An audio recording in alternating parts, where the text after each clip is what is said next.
Good morning, everybody. Are you well? You seem well, yes. Well, we also have our online people coming on right now, so good morning to everybody online, including my family. I know that you guys are watching, so good morning to you all as well.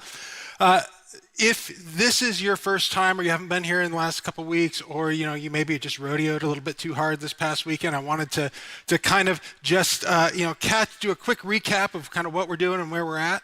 As Miles said, we're in this series called The Kingdom. And throughout this series, what we've been doing is looking at these parables or these stories that Jesus told. And each of these parables, he starts it with the phrase, the kingdom of heaven is like. And what he's doing here, remember Glenn started us off the first week we did this and laid this out. What he's doing here is he is telling us not about something that is distant and in the future, but instead what Jesus is talking about when he says the kingdom of heaven is like, he's giving us an indicator of what it's like to be in relationship with God, what it's like to be able to have life with God in the here and the now. Not something we have to wait for expectantly, but we can actually participate and enjoy it now. I know there are those of you who like to follow along in your Bibles or know where we're headed this morning, so I'm going to give you a taste of that. I'm just going to tell you where we're going, then we're going to do something else. But we will be in the Gospel of Matthew, chapter 20. That is where we're going to be this morning. But before we get to that, we're going to take another route there. And I would ask this question. Don't we all have those certain things in our lives that tend to bring out less than our best selves? Don't we, if I were to ask you to think of those, couldn't we all think of something where, whatever that moment, that circumstance is, that thing, like it tends to just draw out, not our very best selves?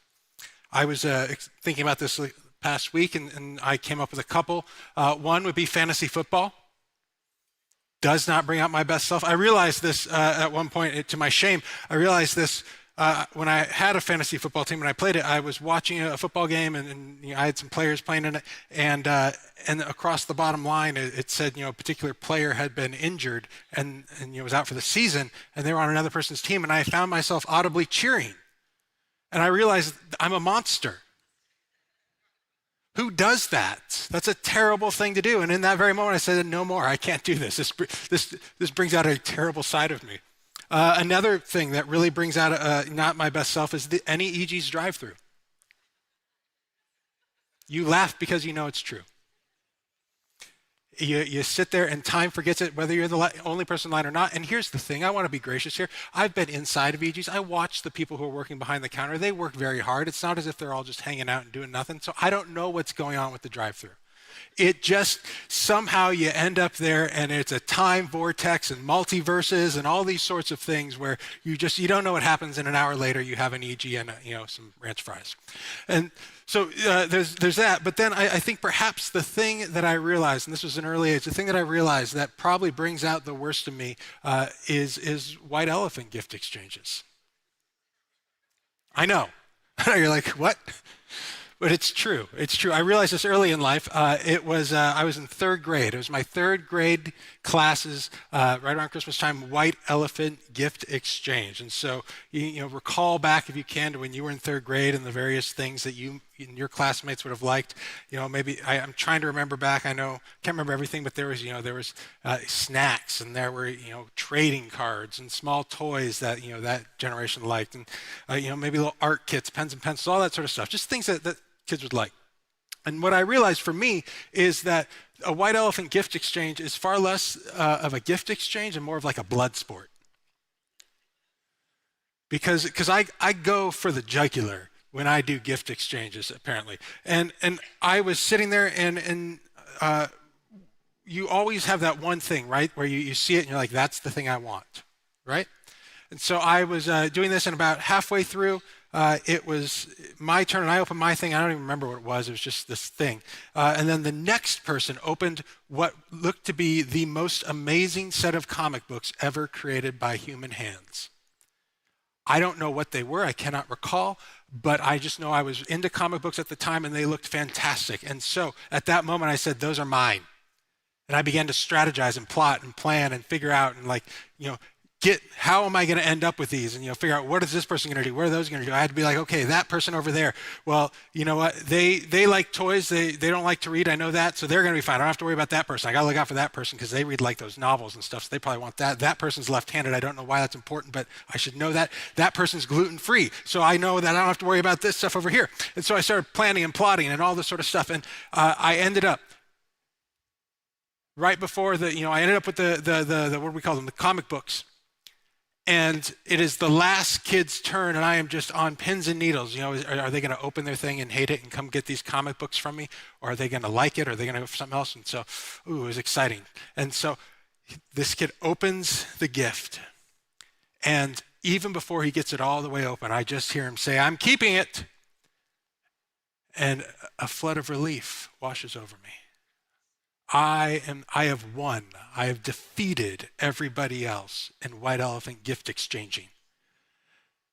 And I sit there and I look with joy and at this beautiful, gift that I have, this blessing that I have. And then I look over and I see him finish unwrapping his gift, and everything changes. And I become a little bit mad, because I've worked really, really hard, and I thought I got the best gift. But when I look at what his gift is, he got a 5-pound box of those lifesaver rolls. I'm not talking, so kids, dang it, I said kids. All right. People,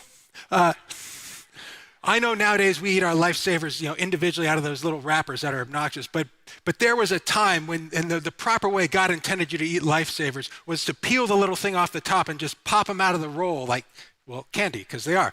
And so that's the proper way to do it. And that I realized, I don't want these books. Those are fine. But the best thing is these lifesavers. And I worked hard. I planned, I plotted, I schemed. Like, I care more about this than everybody else. How can he end up with the best? I deserve that. That's not fair.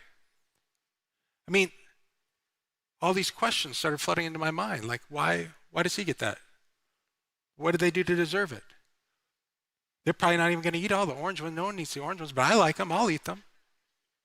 He's just going to waste a fifth of the lifesavers. But the whole time, and I even remember going home and being like, oh, that was so unfair. I can't believe I got these and didn't get those. But ultimately, the lens that I was viewing that whole experience through was one of fairness. And I tell that story not to establish if whether that particular moment was truly fair or not. That's besides the point. I was a third grader. But rather, it's to highlight, what? I think that from a very young age, we all discover this value of and for fairness that we carry with us throughout life. Right? We all discover this value of liking things to be fair and wanting them to be fair, especially for us, and we carry that with us throughout life. And I want to be clear, this value, it's a beautiful thing. There's no knock on fairness. It's a beautiful thing. It says that we want good things to happen for us and for the people around us. We want everyone to be able to get what they need. We don't want anybody to be passed over unjustly, left out, or anything like that. But there's a flip side to this, and I want to ask you if you realize this. Because what I wonder is, do you realize that we serve and worship a God who is not fair? Do you realize that? We gathered together today to hear about, to serve, to worship a God who is not fair. You know why I know this? For many reasons, but the easiest one is, in just a few months, what are we going to be doing? We're going to be celebrating Easter. And isn't Easter essentially the most unfair moment in all of history? God sent his son, gave up his son, so that his sinless son could die on the cross for the sins of others in an excruciating, painful way. That doesn't seem very fair at all. We serve a God who is not a fair God. And we sit there and we enjoy it as we should. We love it. We bask in it. We live out of this moment of Easter, the death and the resurrection of Christ.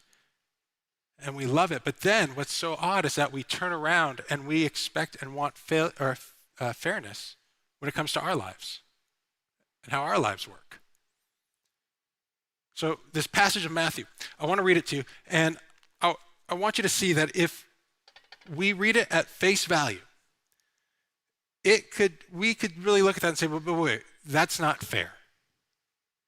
But if we dive deeper, we may see something else. So we're going to read this passage from Matthew. It's about a landowner who goes and he hires workers to work in his vineyard. And what I'd like you to do is very much what Jesus asked the people of the first century, his audience, to do. And it's to identify, there's going to be 5 groups of workers hired. And I'm telling you what he wanted the people to do was identify with this first group. And so I'm asking you as we read through this, try and put yourself in the place of this first group of workers who gets hired, this first group of people. Because what they all are is they're day workers. And we know that we have those around here today as well. Day workers, people who get up in the morning, they have no consistent job. They go, often to a place where a bunch of them congregate and they wait for an employer to come. And that's how they're going to be able to take care of their family, feed their family for the day. And that's what's happening here. A group of men standing there hoping that somebody will come and give them a chance to earn some money so that they can care for their family. So, again, identifying with the first group, Matthew chapter 20, verse 1. For the kingdom of heaven is like a master of a house who went out early in the morning to hire laborers for his vineyard. After agreeing with the laborers for a denarius a day, and a denarius is a day's wage, he sent them into his vineyard.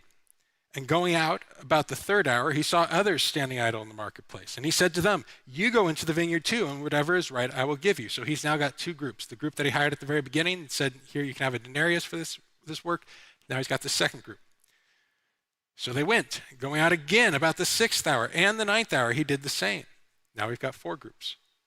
And about the 11th hour, he went out and found others standing. And he said to them, why do you stand here idle all day? And they said to him, because no one has hired us. He said to them, you go into the vineyard too. So now we have our 5 groups of workers. And when evening came, the owner of the vineyard said to his foreman, call the laborers and pay them their wages, beginning with the last up to the first. And when those hired about the 11th hour came, each of them received a denarius. Now, when those hired came first, they thought they would receive more, but each of them also received a denarius. And on receiving it, they grumbled at the master of the house, saying, these last worked only 1 hour. And you have made them equal to us who have borne the burden of the day and the scorching heat? But he, being the master, replied to one of them, friend, I am doing you no wrong. Did you not agree with me for a denarius? Take what belongs to you and go. I choose to give to this last worker as I give to you. Am I not allowed to do what I choose with what belongs to me? Or do you begrudge my generosity? And then this final verse, verse 16, Jesus kind of looks up and says to the people he's speaking to, so the last will be first and the first last. Now we read that, and how do you think it felt to be those first workers? As you put yourself in their shoes. There was a level of unfairness, wasn't there? Wasn't there? I mean, they say to the master, what are you doing? And the master says, I'm not doing you any wrong, but I think it's pretty easy if we put ourselves in their shoes to say, well, maybe, hold on. You're mistreating us. That's not fair. We worked more. We should make more. That's what makes sense. That's how I would feel, if I'm being honest. It's not fair.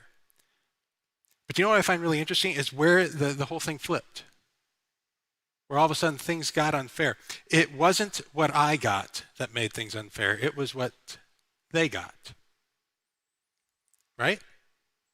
All was fair up until they got something. See, nothing changed with what these workers have been blessed with, right? This first group, that's you and I that I asked us to imagine that we are, nothing changed. We got what we were agreed for, right? We got our day's wage. We were able to pay for our family's meals. We were able to care for our family. The only thing that actually changed was their perspective.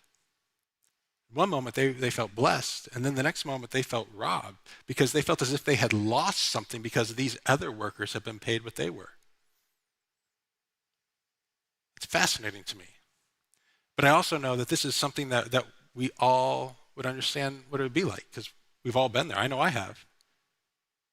Our brains naturally go to these spots where we say, this is not fair. I wonder how many of us have found ourselves hijacked by moments that we would deem as unfair. I know there's some of us in here who you've worked hard, you've put in all the extra hours, you've gone above and beyond all your duties, only to see somebody else get that promotion or that pay raise that you were expecting. That's not fair. Or there's some of us who have made all these plans to be financially responsible. You put away all, the savings, you're saving up, you're doing everything that you're supposed to be doing when it comes to managing your finances well. And yet at the end of the month, it seems like you're still barely able to make ends meet. But then your neighbors, for some reason, are able to buy new cars and add, beautiful things to their houses and go on exotic vacations. And it's just, what's going on there? That's not fair. I'm doing everything right. Why are they getting blessed? Or maybe you try your hardest as a parent to be, as a parent, as a spouse, and you read all the right books and you just do all the right things. But it always feels like there's chaos in your family except for peace. And then you look at this other family and they look like the family that's in those cruise commercials. That's just loving being around each other and doing all the fun things. And you sit there, where's the fairness in that? You see what Jesus is doing in this parable is he is taking a way, or we could even say the way people think God ought to function, and he is turning it upside down on its head. And my hope for us today is that we come to understand that the kingdom of heaven is not fair. It isn't fair, but it is generous. I hope we come to understand that the kingdom of heaven is a generous place. And once we start doing that, we'll find ourselves moving from struggling with fairness to actually celebrating God's generosity. So in order to understand this parable, where are we? In order to understand this parable to the full extent of what Jesus is doing here and really discovering some stuff there, because remember we said if you read it on the surface, it seems unfair, but there's probably more there. So I just want to give us a little bit of context, a little bit of background, a little bit of what's going on here that may not jump right out, and we'll see that this actually is this very beautiful picture that Jesus is painting for us. So first, piece of context. First, it would be unusual for the employer to keep going back over and over and over. In fact, it would be unusual for the landowner himself to go. He would usually have a steward go and do that, or a manager. But it would definitely be unusual for him to keep going back. Remember how many times he went? 5 times. That's a lot of times. You would think, when a landowner gets up and if he's a good landowner, he's going to know, all right, this is how many workers I need for the day. This is what I have to get done, all that good stuff. And he goes and he hires some. And maybe he's got to go back for a second time because, some unexpected stuff came up. But to go back 5 times, that's unheard of. It's not as if he would have been taken by surprise by a whole nother field of grapevines popping up and producing fruit in one day. No. There's something else going on here. And I think when you look at it, what you see here is that this landowner keeps going back to the spot where these people who are in need, people who are feeling like, what am I going to do?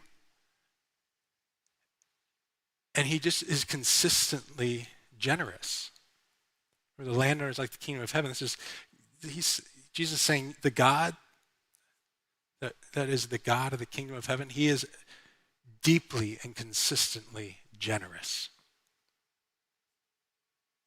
Remember, these workers are there with the hope of getting paid, with the hope of being able to bring something home to their family, to be able to just provide.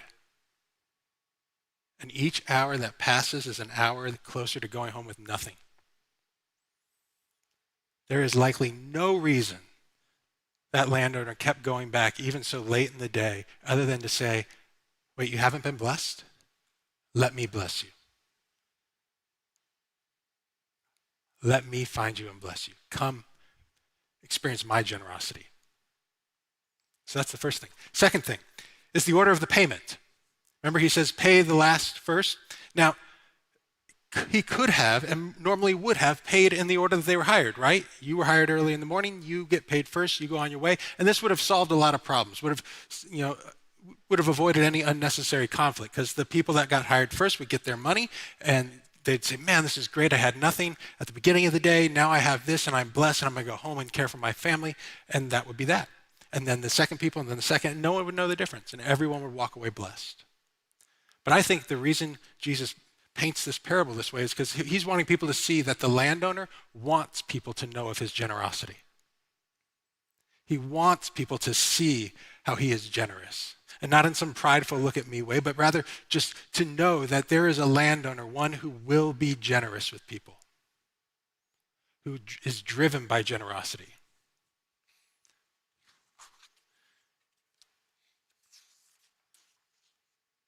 I think he is wanting to share that. Now, there's something else here that's very, very important and interesting to note, is that Jesus bookends this parable with two phrases that are essentially the same.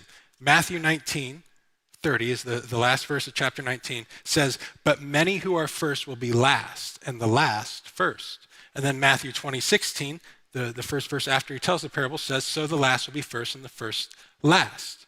So when we see something in Scripture like this repetition, what it's telling us, this is actually really important. What it's telling us is that there is something important here that you don't want to miss. And the thing that's coming between these two repetitions, really pay attention to that, because it's got some deep, profound truth to it that is really important for us. So last shall be first, first shall be last. So what I don't think is happening here is Jesus assigning some arbitrarily ranking system or value system to people. It's no longer these people are worth less and these people are worth more, and he's flipping that. No, I don't think that's the case. What I think, is when he talks about the last who end up being first, he's talking about the workers, the people who would understand and get the fullest, most richest, robust experience of this kingdom of heaven that he's talking about. Because remember, the last in this parable are the ones who needed the most. It was their last. They were there with 1 hour left before they had to go home. They understood what it meant to be in need, to be worried. And then the moment flips and they understand generosity and grace and blessing, perhaps more so than anybody else.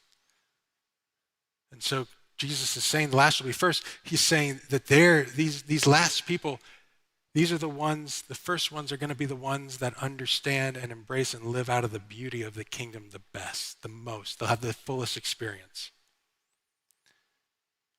But then there's the first who end up being last. And I wonder if he's talking more about these people who find themselves missing out on that full experience of the kingdom. That first group of people. They've been blessed by generosity. Remember, those people had nothing either. And yet here they are, blessed with generosity. But instead of really rejoicing and living in that blessing and generosity, they find themselves still living with an expectation of fairness. Living with an expectation of, you're not being fair to me, God. I should be getting this, or these people shouldn't be getting that. And so they have this inability to have this full relationship, this full experience, this full robust experience with God, to live in that kingdom. And so it's this natural consequence that comes from saying to God, essentially, I think that you should be different and do differently than you do. But here's the truth. It's really hard to live in a kingdom that you don't like the king, right? If you don't like the king, you're going to have a hard time living in that kingdom. If you expect fairness in a kingdom of generosity and grace, you're going to struggle. But let me ask you this. Would you rather be treated fairly or treated with grace? When we think of what we'd rather be treated with fairness or with grace? Because grace goes beyond justice, generosity goes beyond fairness, and isn't that what we truly want to experience? Grace and generosity? So the first are last because they've missed this beautiful thing and instead have what he called a begrudging heart, a begrudging eye for what the other people have gotten. Which leads us nicely into this third and last thing in what we want to uncover here is this idea of begrudging his generosity. Verse 15 says, do you begrudge my generosity in mine? It may say in yours, are you envious? Another translation would say, are you jealous? Another one says, is your eye envious? And that's probably the closest to what's literally happening here. The Greek words being translated, begrudge my generosity, literally are is your eye evil? And this is something where we would say, okay, well, that sounds bad, but we wouldn't really get the fullness of it. In that culture, though, that was a big thing. It still is a big thing in Middle Eastern and Eastern cultures today. And it's this idea of being rooted in the concept of envy, of it's not fair that you have this, I want it. And it essentially is this idea of, with your eye, if you glance at something and you're wanting this thing that this other has, then you are actually causing a degree of harm or a curse upon the object of the thing that you're wanting, upon the person who has it. This is kind of how they viewed things back then. In fact, still in today's culture over in Central Asia and Middle East, that's still something that's prevalent. One of our other pastors, if you've never been here, one of our other pastors is Ryan. He used to be the high school pastor here, and he was telling me about a trip that he took with some of his students and volunteers over to Central Asia. And he takes this trip over there, and they're mingling with the people. They're just finding their way around the area, and they're on a bus. And one of his students looks at a person on the bus from that country and just says, "That's a beautiful necklace." All they were doing was saying, "That's a beautiful necklace," just complimenting the necklace. And all of a sudden, the person wearing it took it off and gave it to him. And everybody said, "Oh, well, that's nice." And he noticed that this would happen a lot throughout the day. And it wasn't the students were trying to do anything. They were just trying to be friendly and compliment. And yet they kept ending up with things. And they went back to where they were staying, and the person who was kind of hosting them and had lived in the country there, and that person said, "Oh, I should have told you not to do that." Because what was happening is when they said that, that person in that culture took it as, "I am envious of what you have, and you have now cursed me and my object, so I don't want it, you take it." Again, purely by accident, they didn't know what they were doing, but it was this thing where they interpreted that through the idea of an evil eye. And this wonderful blessing they had would become a curse. And so the sad thing is, and it's a truth that we all live out today, even if we don't live there, is that the blessing of God can at the same time become a curse for us. It can become a curse for the people that are blessed, and it becomes a curse for us because it damages when we start saying, "I want that, I can't believe it's not fair." What does that do? It damages our connection with them, right? We start saying, "You don't deserve that." But it becomes a curse for us because it damages our relationship with God. We don't get to live in that fullness that we could because we're busy saying, why did they get that, God? That's not fair.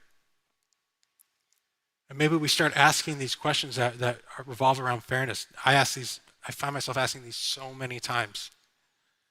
Why them and not me? What did I do wrong that I didn't get this? What do I need to do to be better? What do I need to do better? And all of a sudden this starts building up resentment either for that person or for God. And I all of a sudden start finding myself not living in this kingdom of generosity, but one that I expect for fairness. So, like we said before, it's hard to be a citizen of a kingdom when you don't like the way a king works. And if you find yourself struggling with that, like I do, I want to say we don't have to stay here. There's a way out.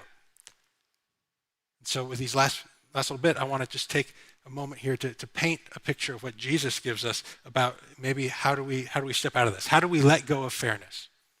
How do we keep God's blessing as a blessing and not let it become a curse? What do we do when God doesn't act or do the way we want him to? I think what we can pull out of this, the answer would be we need to train our eyes to see and fall in love with something more than what is fair. Or something that is more than fair. And there are 3 steps to this from this parable that we can pull out of here. And here's the key. These are not you can't just do one of these. To really step out of fairness and into grace and generosity, you have to really do all of these. They work in conjunction with each other. So the 3 steps. Step 1. First step is recognize how God has blessed you. Recall back to verse 9. When those hired about the 11th hour came, each of them received a denarius. Can you imagine how blessed those 11th hour guys must have felt? Can you imagine? They would go home and they say, "Oh, family, guess what? You would not believe this. I worked for an hour. I tried. I stood out there all day. Nobody hired me. And then this guy came and he hired me for an hour and I worked for an hour and I got a full day's wage. Look how blessed we are. I had no opportunity, now I do. So here's my question. What's your denarius? What's the blessing God's giving you? What's the opportunity God has provided you? You know, we all have a spot where we could say, I've had nothing, and then all of a sudden we can say, man, I've got blessings. You know, if you're struggling to see how you've been blessed, might I say, you're not actually looking at your whole timeline. You're not actually looking at your whole life. You're allowing yourself to become hyper-focused on just this moment, and the here and the now, and this unfair moment that you're experiencing. But if you were to allow yourself to step back, you would be able to see that throughout life, God has blessed you. Because here, I promise you this, I've lived life enough and met enough people that I know no one has not been blessed by God. No one has not been blessed. Everyone has been blessed by God at some time. That's much better English. And it just takes a moment of stepping back and seeing that. And it might be difficult, it might be hard, but it's there. And what I would suggest in this is, again, to remember how God has blessed you is maybe, even if you struggle with that a lot, write them down, carry it around in your pocket, and so when you need a reminder, you can whip that paper out and say, oh, yeah, it isn't fair, but look at all these blessings I've had. Next one, refuse to compare your blessing with someone else's. Recall back in verse 12, the first workers, they worked only 1 hour, and yet you have made them equal to us? Because sometimes when you see your blessing, when you get your blessing, you're immediately tempted to compare it to another's. I got the comic books I wanted, but that was much better. You're immediately tempted to compare it to somebody else. And you start asking questions again. How does what I've been blessed with compare to yours? How does it match up? Has God been more or less generous with me than he has been with you? And so we have to refuse to compare our blessings with somebody else's. They were blessed. You were blessed. It's not a comparison game. And this, again, takes conscious effort. It takes some work. One of the great things about this is this can be a part of your prayer life that actually enhances your prayer life. When you wake up in the morning, if you pray in the morning, you can start your prayer with, God, let me see the blessings today. Let me enjoy and recognize the blessings that you've given me today.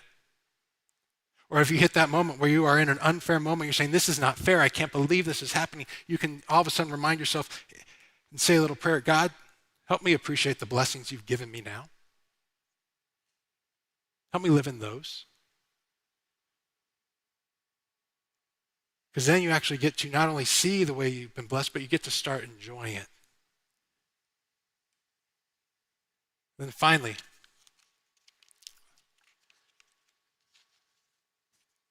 it's there. Practice celebrating the blessings of others. You've seen your blessing. You're not comparing it anymore. So now you can practice celebrating it. Am I not allowed to do what I choose with what belongs to me, or do you begrudge my generosity? Are you going to celebrate the blessing, or are you going to be angry about it? Are you going to celebrate blessing, or are you going to wish for fairness? The reality is God is choosing to be generous and bless people all around us. He's blessing me, he's blessing you, he's blessing everyone we know in some way or another. He's doing that. And the beauty of living in this kingdom that he invites us to is that we can actually celebrate that with people. Who around you is experiencing blessing right now? Take a moment and think about it. Is there somebody around you experiencing blessing right now? How can you celebrate with them? And when I say that, I mean really, truly celebrate. Not like, oh, well, that's cool. But like an actual, be excited and celebrate their blessing in as much as you are excited and celebrating yours.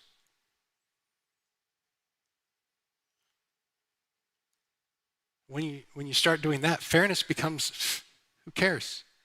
We're too busy celebrating the generosity and the grace and the blessings of God. So what would it look like this week in your life if you looked at things through a lens of generosity and grace as opposed to fairness? Have you looked at things through the lens of this is a blessing as opposed to whether it's fair or not? What would it look like in your life this week, in my life this week, if we went and we shared that generosity and grace that we encounter from God in the lives and with the lives of all those people around us? We're so caught up in grace and generosity and blessing that we just look for it and share it and live in it because that's what the kingdom is. Because here's the deal. When we do that, we are bringing the kingdom of heaven to life. And that is an amazing, profound, and beautiful thing. Let me pray. Dear God, thank you for blessing. Thank you for grace. Thank you for generosity. And thank you that you don't work the way that we always want you to. We ask that this week as we go through, we encounter, we celebrate, we bask in the generosity and grace and blessing that you pour out on us. And we know that there are going to be moments where we hit frustration and want fairness, but let us simply step back into your blessing and grace. We thank you that you've blessed us with your Son and your love. In your name, amen.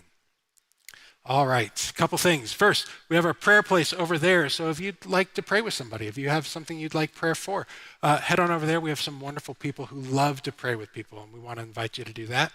Lastly, if you're new here or if you're a guest and joining us for your first time, I'd love to say hi. I'd love to meet you. I'll be out at our welcome center right out there, right where most people are walking in, and I'd love to just tell you how glad we are you're here. So have a wonderful week, and I hope we see you next week.